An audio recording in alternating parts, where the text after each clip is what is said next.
Alrighty, boys. Welcome back to the Week 7 edition of The Brawl. I'm a little bit more fucked up than last time. I'm more fucked up right now than I was last time. But I hope that adds some more humor to everything, whatever, to the people who actually watch this. And that's okay.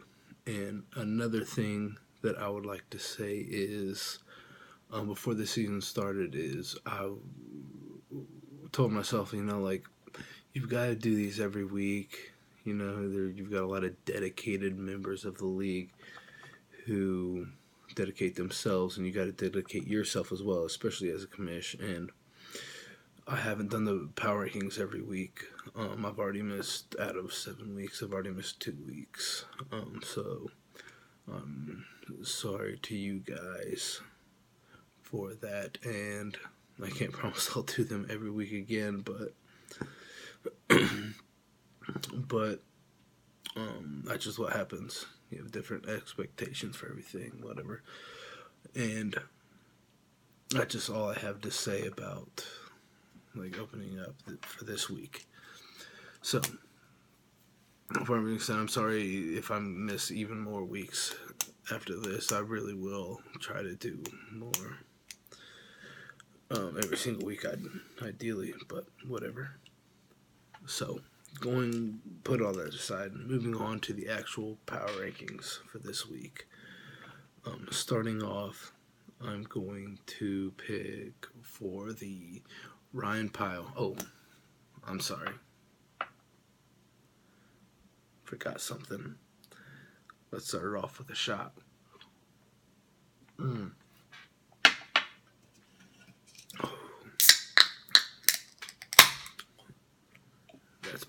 That's better.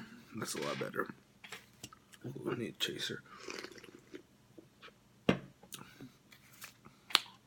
Now, starting off with the Ryan Pyle General Manager of the Week are two people who I dogged on 2 weeks ago. I put them in my doghouse. I gave them a lot of hate that they probably deserved at the time, but over the past 2 weeks, which is a lot, a lot has happened over the past 2 weeks, and they've shown some spark. But okay, so the Ryan Pyle General Manager of the Week is Corey and Jim. Corey and Jim both get it because, like I said, they've shown a lot of progress. They have just as much of a chance right now as the other people. Maybe not all. They don't say the chances like everyone else, but they've shown a lot of progress over the past 2 weeks. I can't name any other team who has progressed better than them. And that means a lot, and that's why I put them there. That's why I put Corey and Jim as the General Manager of the Week. And for the Doghouse Team of the Week is myself. I put myself there because I've made a risky trade this week with Jim, and Jim's team from that trade got better, and I don't even know if, since the Carlos Hyde trade to Jacksonville, that might mean that Leonard Fournette isn't going to come back. And that's my biggest fear, and that could hurt my team big time. But I made a risk making that trade, and whatever, it could be big time, could be small time. But as of right now, my team's hurting because my team's hurting right now. Every all the progress that I made within the first 6 weeks could be nullified within the next 3. It's so close. It's so close right now. Apart from even the doghouse and apart from everything, the fantasy football season is half over. We're going into week 7 right now. It goes to week 13, and it's showtime. It's showtime, boys. Everybody better be on their A game. Everybody better be doing their work because the tide's coming. The NFL tide's coming. And I don't know. And this has been an amazing fantasy football year. And I can't name one team who's officially out of it. I really can't. Maybe you would say Jim because of his division and stuff, but even so, like he's just got a uphill battle. But in the Crips division, no, it's up in the air. It's up in the air. It really is. I don't care how good you are. I don't care what your record is. But anyway, so let's get started with the power rankings. And I'm pulling up my phone just to have my notes. So going in for week 12, or going in for rankings 12, the 12th ranked team in the Man Boot League is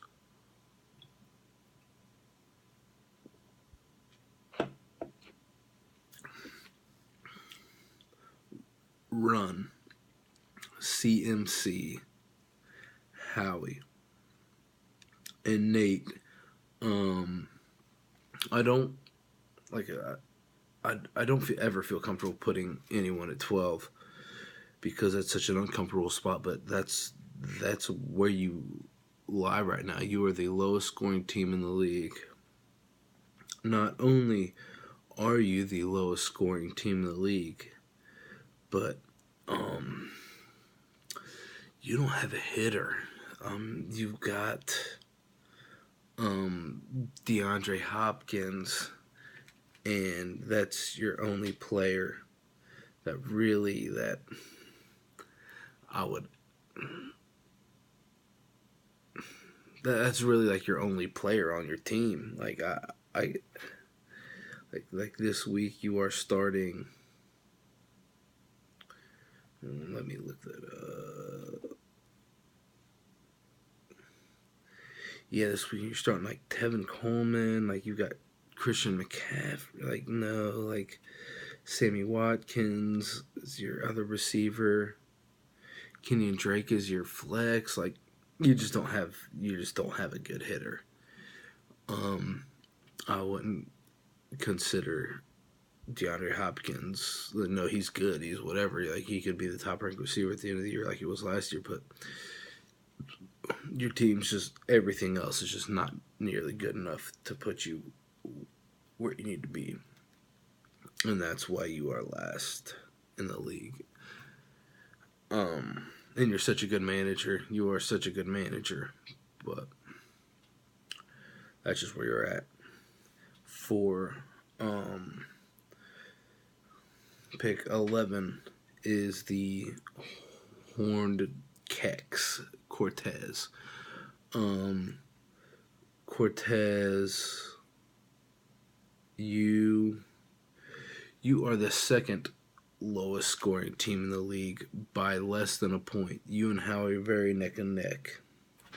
I put you above Howie because you've had a few players really turn on in the past 2 weeks. Some really turn their shit up. When it comes down to Ebron, Sanders, Alshon, Zeke, Carson Wentz, you've got a decent shot. Like, really, you've got a legitimate team. It just happened for you. You drafted well. That's why, if you look at the earlier power rankings that I did earlier in the year, I talked good about your team and I had good hopes for it, and it didn't look so well. after that. But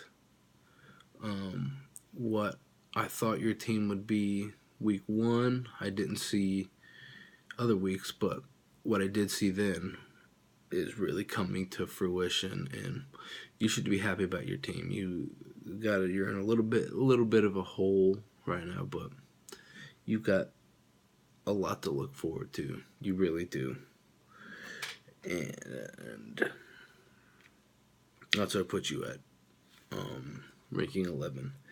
Then rank 10, surprise, is Five Finger Donkey Punch.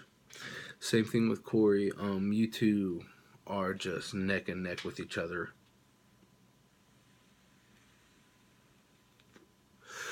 When it comes to your guys' team, you guys are right there. With that trade with me, Jimbo, you got Odell Beckham, you got Mixon, he came back and he's doing strong. You've got Isaiah Crowell, the 8th ranked running back. Yeah, it's same thing. Your roster's looking very strong, looking like a dangerous team.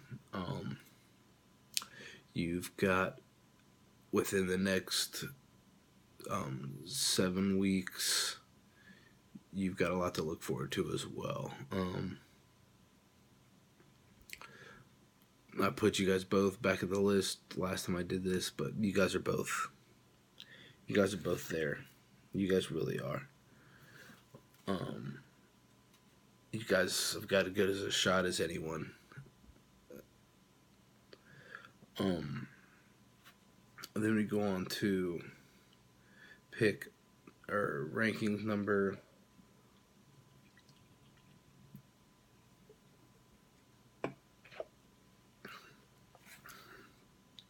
9 is Too Much Muscle.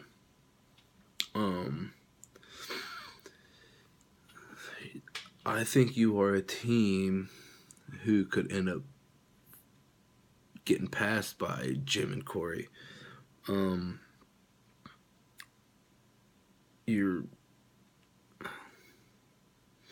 There's not a whole lot that I can say about your team. Is that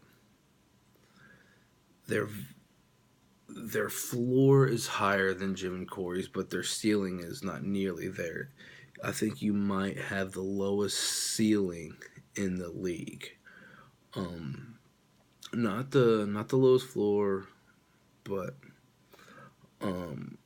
there's some weird things going on with your team, and it's just weird that Rodgers is like your hitter, which is a good hitter, but it's anyone on your team is like almost everyone. I could see a week where besides Rodgers, everyone on your team scores 7 points or less. Like I could see like your team's just, and I hated on your bench last time I did this, but your bench is stronger about now, but it's still weird. It's going to take a lot of good managing. It's going to take a lot of good lineup management for your team to really be where you want them to be.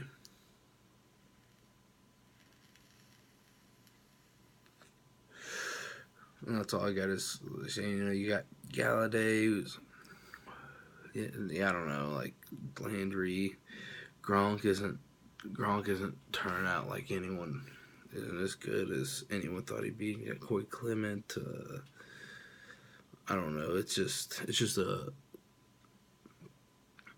team who is just due for a few bad weeks. But like I said, I put you above them because of how well they've done thus far, and thus far they've showed themselves. But I could see, you're probably about to drop. You probably, I know you won't like that as well. I'm probably about to hear about it from you at some point. Um,